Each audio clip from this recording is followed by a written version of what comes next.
o primeiro deles é um exercício, né, uma prova aritmética. Que prova não, né? Como é que eu vou dizer? Não é um teorema, mas é o que vai fundar a aritmética, que está aqui, né, como eu já disse, os elementos de Euclides, que é esse anúncio aqui, ó. Todo número ou é primo ou é medido por algum número primo. Então esse aqui é o teorema fundamental da aritmética, que a gente vai ver hoje acontecendo aí rapidamente nos nossos, né, na frente dos nossos olhos, aí em frente a gente, né? Então o livro está aqui para a gente ver, e o teorema é: todo número ou é primo ou é medido por algum número. Bom, o que é número, né? A gente tem que saber o que é número para provar isso aqui. Bom, um número é uma composição de unidades.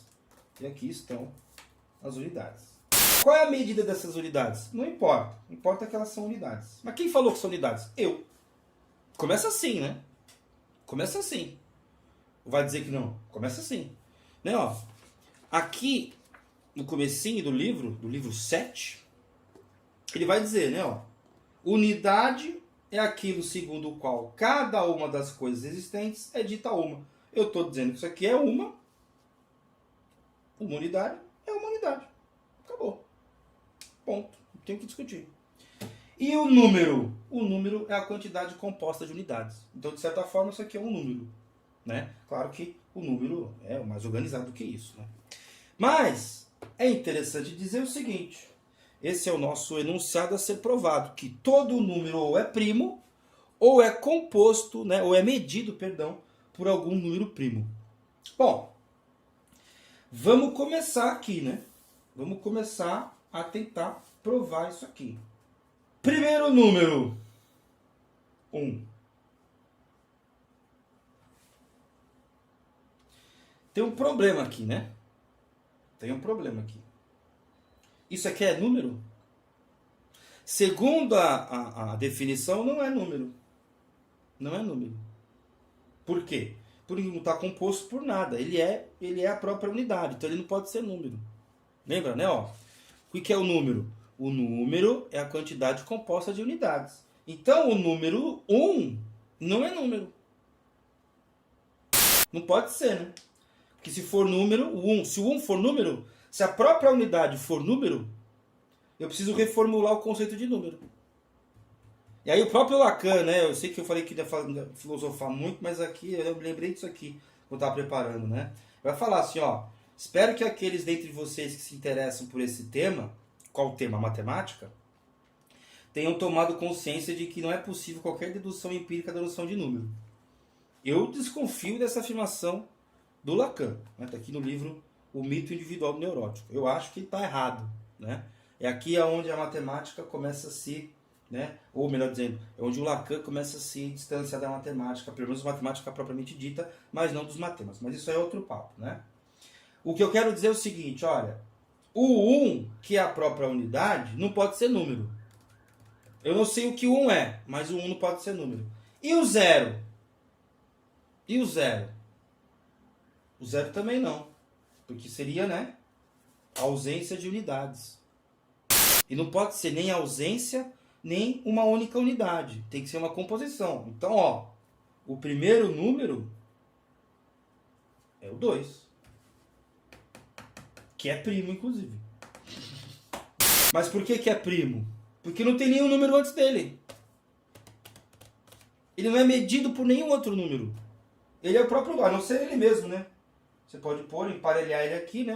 2 emparelha com 2, né? Eu meço 2 com um 2. Pronto. Isso, inclusive, é definição de número primo, né? Uma definição possível, pelo menos aqui pro livro do Euclides. Então, ó, todo número ou é primo ou é medido por primo. Então, o 2 é primo. Por quê? Não tem nenhum número antes dele e ele é medido por ele mesmo. E o 3? O 3 não é medido pelo 2, né? Se eu ponho 2 aqui, sobra 1, ou, se você preferir, falta 1. Né? Sobra 1 no número, falta 1 no 2. Então o 3 também é primo. E o número 4? O número 4, ele é medido por 2 duas vezes, né?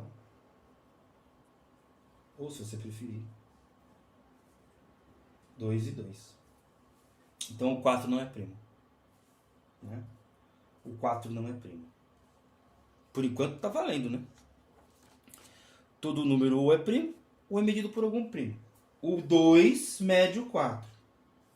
E o 5?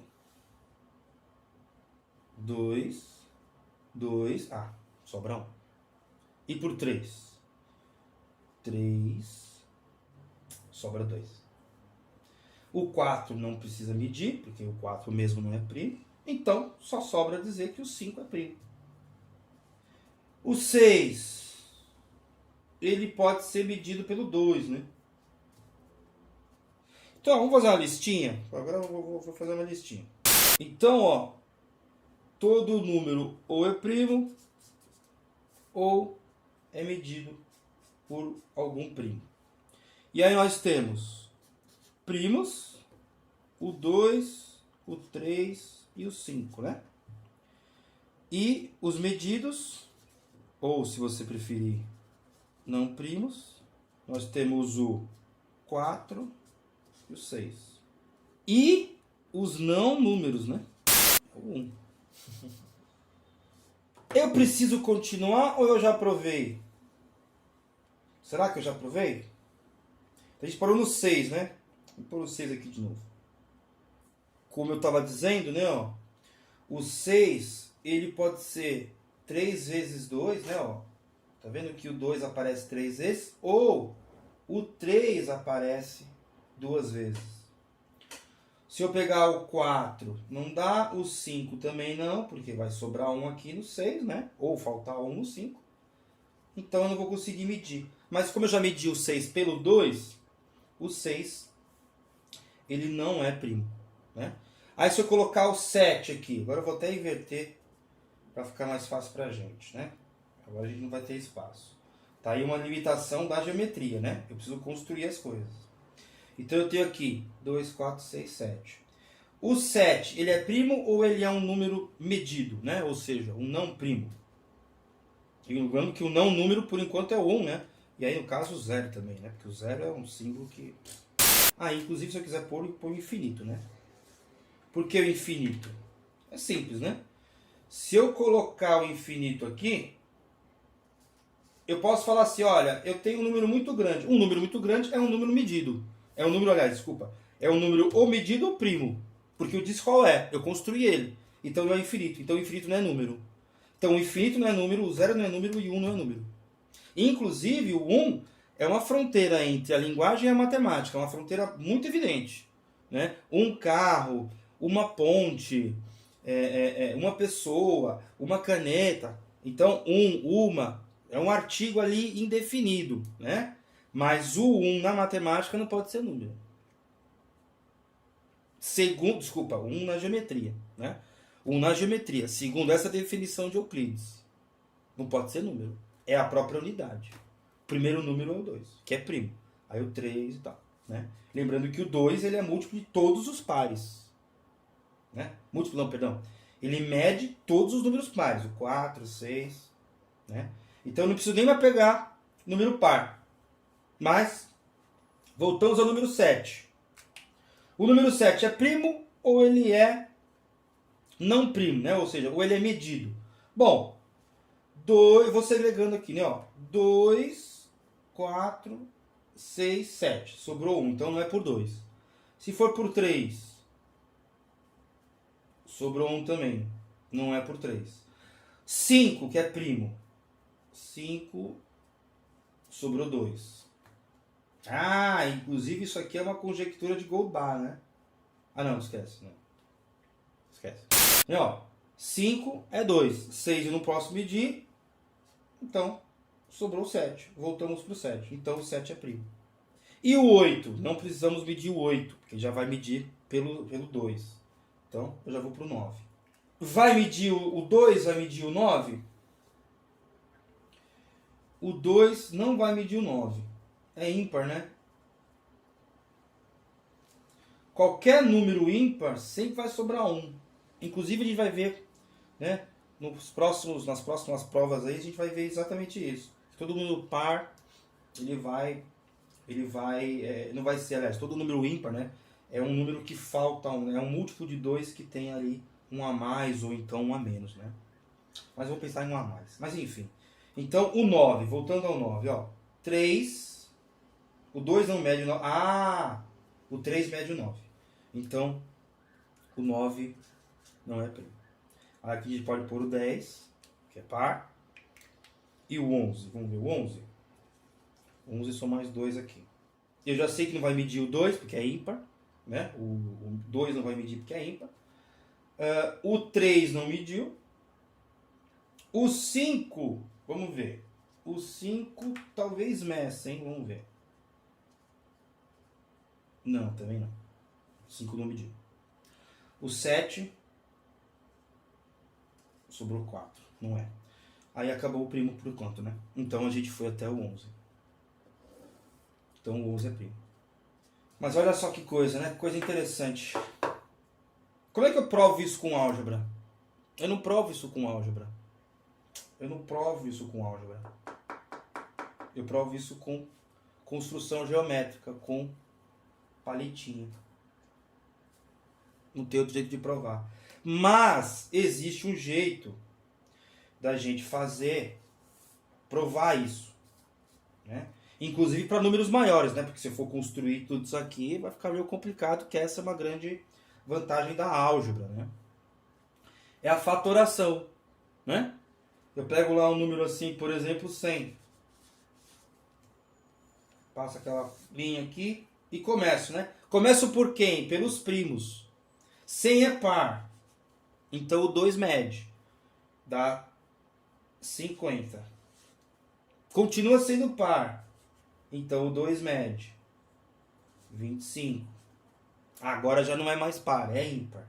Aí vou lá, né? Qual é o próximo ímpar? Né? Qual é o próximo primo, perdão? 3. Pô, eu vou olhar aqui, né? A gente vai começar a olhar e vai ter isso no canal, né? 2 mais 5, 7. 7 não é múltiplo de 3, então não dá para dividir por 3. É verdade, né? Ó, o mais próximo do 25 é o 24, que vai dar 8. Sobra 1, então não é múltiplo, né? Não é múltiplo de 3, né? Então, aqui não pode ser 3. O próximo é 5. E como é que eu sei? Termina com 5.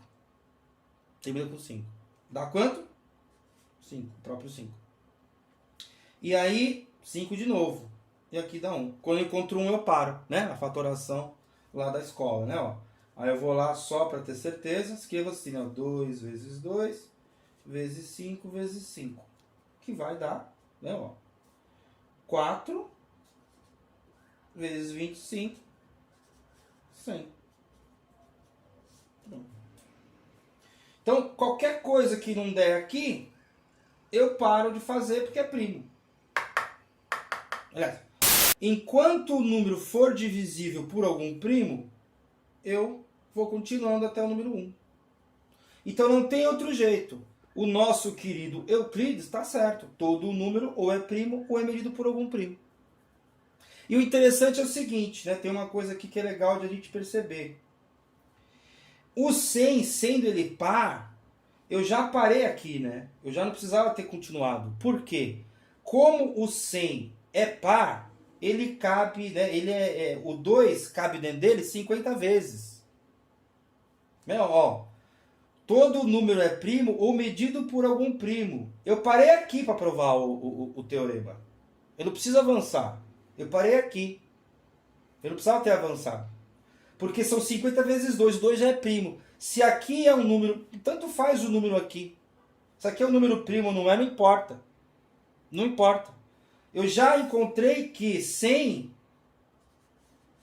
é igual a 2 vezes 50. Pronto. O 2 é que me interessa. A partir do primeiro primo que eu coloquei aqui, eu já satisfazi, né? Nossa, satisfazer é ótimo, né? Eu já satisfiz o teorema. E se o número não é divisível por nenhum dele, né? Nenhum outro antes dele, aí o número é primo. aí o número é primo. Se eu colocar, por exemplo, 101, que é um a mais só, 2 não vai, 3 não vai, 5 não vai, 7 não vai. Aí eu só vou encontrar o 101. Pronto. Entendeu?